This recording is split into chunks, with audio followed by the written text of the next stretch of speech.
you know, that automatically leads everybody back to a 2008 scenario. You know, I'd like to speak to that a little bit just because I think as lenders, and I coach my agents and I coach our team, it's our responsibility to make sure that when the anecdotal doesn't become the norm, right? And in 2008 to 2010, the anecdotal was, oh, I don't have to pay my mortgage, I can live here for a year. My buddy didn't pay a mortgage for a year. And while we certainly all have heard that story, if we ask a question behind the question and go further, what were their names? Did they actually live there a year? We find out that, oh, no, it was a friend of a friend. And so when we hear that, you know, Beacon Hill is a 1 month to a 9 month supply, I'm not trying to be alarmist, I'm trying to be informative, because in those areas, those two particular areas, I would like to, you know, remind everybody that there's been such a run up in value, and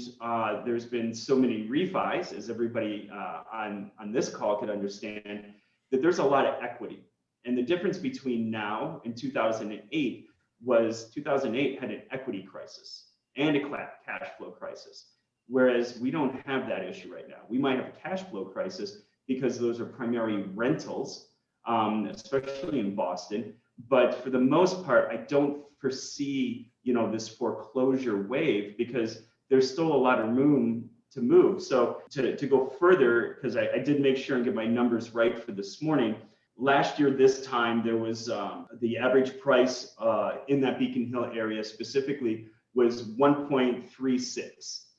Right now, there was 79 available last year. There's 178 available as of this morning, but they're 1.26. So we're not looking at a huge decrease in price. That's all market equity. And so I don't foresee a crisis.